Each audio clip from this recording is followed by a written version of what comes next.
మిత్రులారా, నమస్తే. నేను మీ ప్రసాదమూర్తి. మన దేశ అత్యున్నత న్యాయస్థానం చెప్పిన మాటైనా ఎన్నికల సంఘం వింటుందా వినదా? అసలు అత్యున్నత స్థానం ఎన్నికల సంఘానికి చెప్పాల్సిన రీతిలో చెబుతుందా లేదా? ఒకవేళ చెప్పిన ఎన్నికల సంఘం మన సుప్రీంకోర్టు మాటని పెడచెవిని పెట్టే తన ధోరణిలో తాను ముందుకు వెళ్ళిపోతుందా? అలా వెళ్ళిపోతే ఏం జరుగుతుంది? ఆల్రెడీ బీహార్లో జరిగింది. ఎస్ఐఆర్ ప్రక్రియ ఇప్పుడు దేశంలో చాలా రాష్ట్రాల్లో, యూనియన్ టెరిటరీస్లో జరుగుతున్నాయి. రేపొద్దున ఎన్నికలు అతి సమీపంలో ఉన్నటువంటి బెంగాల్ కానీ, కేరళ కానీ, తమిళనాడు కానీ ఇట్లాగా చాలా రాష్ట్రాల్లో జరుగుతున్నాయి. ఇప్పుడు బెంగాల్లో ఎక్కువగా గగ్గోలు జరుగుతుందండి. అక్కడ చీఫ్ మినిస్టర్ మమతా బెనర్జీతో పాటు అతి సామాన్యమైనటువంటి ప్రజలతో సహా అందరూ కూడా ఈ ఎస్ఐఆర్ ప్రక్రియ మీద అసంతృప్తి వ్యక్తం చేస్తున్నారు, ఆందోళన వ్యక్తం చేస్తున్నారు. ఇక చాలా పెద్ద ఎత్తున ఇక్కడ ఓటర్లను తొలగించే ప్రక్రియ. ఎస్ఐఆర్ అంటే స్పెషల్ ఇంటెన్సివ్ రివిజన్ అని అన్నారు, కానీ స్పెషల్ ఇంటెన్సివ్ రిమూవ్ అనాలి. రిమూవ్ చేసేయడం అన్నమాట. అంటే ఓటర్లని పెద్ద ఎత్తున తొలగించడం.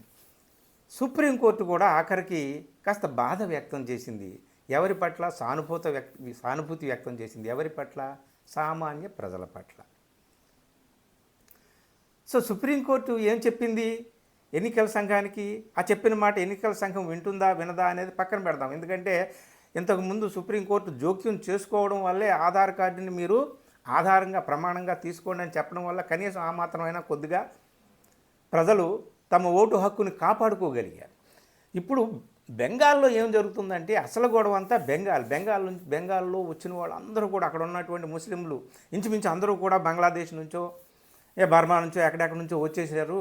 వీళ్ళందరినీ కూడా తృణమూల్ కాంగ్రెస్ నాయకురాలు మమతా బెనర్జీ లేదా కాంగ్రెస్ నాయకుడు రాహుల్ గాంధీ వీళ్ళందరూ కూడా వాళ్ళందరినీ కూడా ట్రక్కుల్లోనూ ఓడల్లోనూ తీసుకొచ్చి అక్కడ దింపేశారు అన్నట్టుగా బీజేపీ వాళ్ళు, ఆర్ఎస్ఎస్ వాళ్ళు చేసేటటువంటి ప్రచారం అంత ఇదిగా ఉంటుందన్నమాట. ఇప్పుడు ఎస్ఐఆర్ ప్రక్రియలో భాగంగా ఏం చేసింది ఎన్నికల సంఘం? 1,30,00,000 మందికి నోటీసులు పంపింది. 1,30,00,000 మందికి నోటీసులు పంపి ఏ కేటగిరీ కింద పంపింది? Logical discrepancies. డిస్క్రిపెన్సీ అంటే వైరుధ్యాలు. లాజికల్ అంటే హేతుబద్ధమైన వైరుధ్యాలు అనే కేటగిరీ పెట్టింది. అంటే హేతువుకి అందనటువంటి విషయాలు ఏమున్నాయో అవి అన్నమాట. అంటే వీళ్ళు హేతువుకి, రీజన్కి కూడా అందనంత విధంగా ఆ పేర్లు, ఆ వ్యవహారం అవన్నీ ఉన్నాయా అని చెప్పేసి వాటి మీద నోటీసులు పంపింది. ఆ నోటీసులు అందుకున్నటువంటి వాళ్ళు వచ్చి వీళ్ళ దగ్గర మొరపెట్టుకోవాలన్నమాట. వీళ్ళు అడిగే ప్రశ్నలకు సమాధానం చెప్పాలి, వీళ్ళు అడిగేటటువంటి పత్రాలు చూపించాలి, ప్రమాణాలు చూపించాలి. ఇదంతా అసలు ఏమిటి? What is this logical discrepancy ఏమిటి అంటే వీళ్ళు అడుగుతున్నటువంటిది ఏమిటయా అంటే తల్లిదండ్రులకి పిల్లవాడికి 14 సంవత్సరాల వయసు గ్యాప్ ఉందనుకోండి. ఇది ఎలాగా? కేవలం 14 సంవత్సరాల వయసే ఏమిటి? 14 సంవత్సరాలే ఉంటుంది ఒక తల్లికి ఒక కొడుక్కి మధ్య. అది రీజన్కి అందటం లేదు కదా. అంటే 14వ ఏటన 13వ ఏటన పుట్టాలి. అలాగే గ్రాండ్ పేరెంట్స్కి, గ్రాండ్ చిల్డ్రన్కి మధ్య 40 సంవత్సరాలే గ్యాప్ ఉందనుకోండి. ఈ గ్యాప్ కూడా రీజన్కి అందటం లేదు. కాబట్టి ఇట్లాంటివన్నీ కూడా తీయాలి అని చెప్పి 6 తరాలు వెనక్కి కూడా వెళ్ళి, తాత ముత్తాతలు వెనక్కి కూడా వెళ్ళి వాళ్ళ పేర్లు మిస్ మ్యాచ్ అవుతున్నాయి, పేర్లు కరెక్ట్గా మ్యాచ్ అవ్వట్లేదు, ఇవన్నీ కూడా కొన్ని ఉన్నాయి.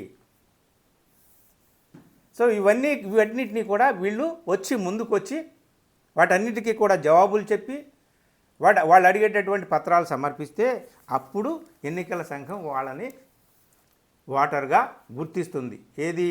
వాళ్ళ వాదన, వాళ్ళు సమర్పించినటువంటి పత్రాలు, వాళ్ళు చూపించినటువంటి సాక్ష్యాధారాలు అవన్నింటికీ కూడా ఎలక్షన్ కమిషన్ సాటిస్ఫై అయితే కపిల్ సిబాల్ లాంటి వాళ్ళు సుప్రీంకోర్టులో వాదించారు. నిన్న సుప్రీంకోర్టు ఏం చెప్పిందయ్యా అంటే ఎన్నికల కమిషన్కి, అయ్యా మీరు ఈ విధంగా సామాన్య ప్రజల మీద ఒత్తిడి తీసుకొస్తున్నారు, అది సరైంది కాదు.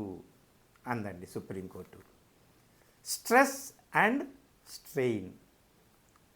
మీరు ఏం చెప్పిందంటే, look at the main strain and stress being caused on ordinary people. Over 1 crore people have been issued notice.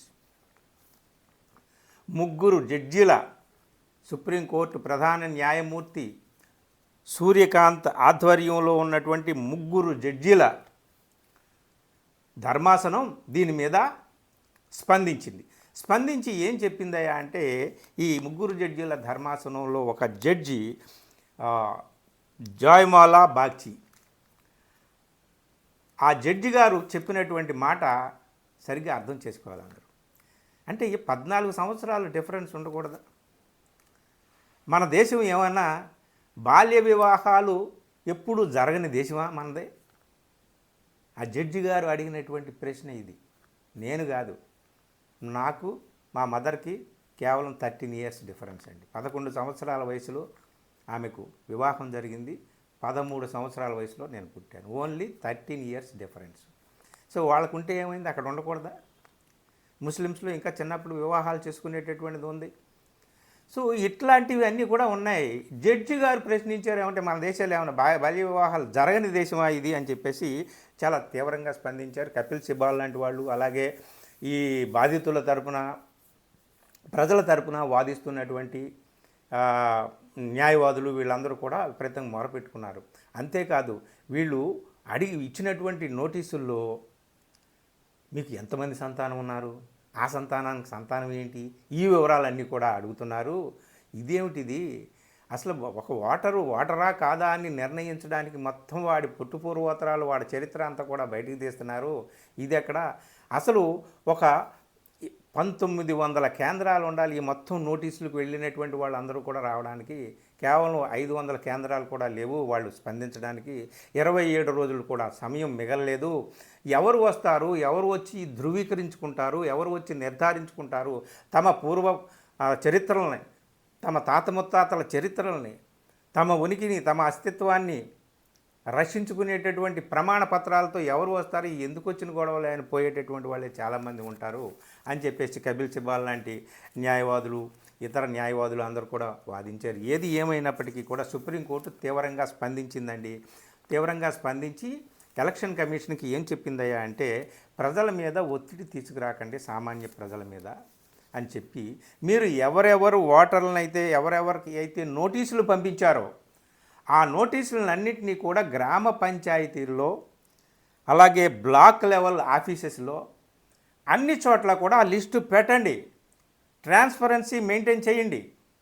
అది సో అక్కడికి వచ్చినటువంటి నోటీసులు పట్టుకుని వచ్చినటువంటి ఓటర్లని వాళ్ళు చెప్పినటువంటి మాటలు వినండి, వాళ్ళ మీద ఒత్తిడి తీసుకురాకండి. అంతేకాదు, కపిల్ సిబాల్ లాంటి వాళ్ళు ఏం అడుగుతున్నారా అంటే, ఏం చెప్తున్నారా అంటే, ఆ నోటీసులు పట్టుకొచ్చినటువంటి వాళ్ళతో మాట్లాడుతున్నారు ఓన్లీ ఎలక్షన్ కమిషన్కి సంబంధించినటువంటి బిఎల్ఓస్ వీళ్ళే, కానీ అక్కడ పార్టీలు, రాజకీయ పార్టీలను కానీ ఇతర పార్టీలకు సంబంధించినటువంటి ఏజెంట్స్ని కానీ ఎవరిని కూడా అలౌ చేయట్లేదట. మరి అక్కడ ఏం జరుగుతుంది? వాళ్ళు ఏం చెప్తారు?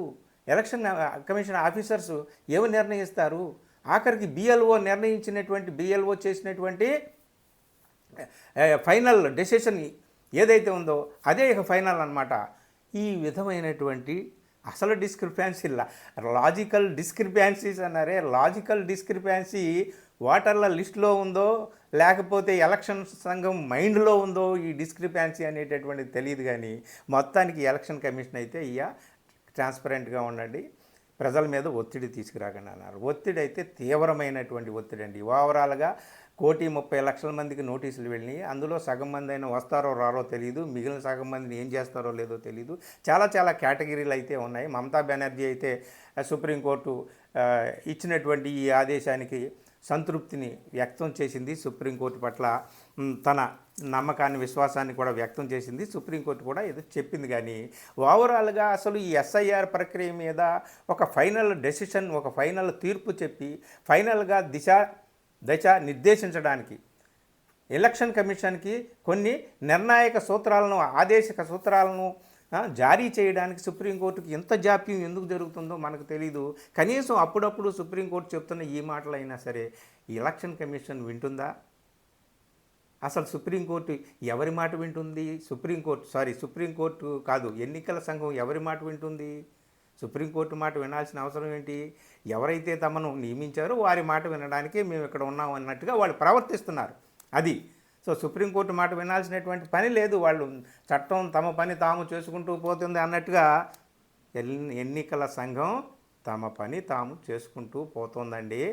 అయ్యా, ఎవరు ఉంటారు, ఎవరు ఊడతారు ఓటర్ల లిస్టులో ఎవ్వరూ ఏమీ చెప్పలేరు. ఎన్నికలు అవుతూనే ఉంటాయి. ఎన్నికలు కూడా దగ్గర పడుతున్నాయి. ఎవరు ఏం చేయలేరు. సుప్రీంకోర్టులో ఇది ఇలాగే జరుగుతూ ఉంటుంది. అప్పుడప్పుడైనా సుప్రీంకోర్టు వేసే మొట్టికాయలకి కొంచెమైనా తెలివి తెచ్చుకొని, కొంచెమైనా స్పృహ తెచ్చుకొని, కొంచెమైనా ప్రజల తరపున ఆలోచించి ఎలక్షన్ కమిషన్ కొన్ని నిర్ణయాలు తీసుకుంటే బాగుంటుందని మనం ఆశిద్దాం. అంతే. Thank you.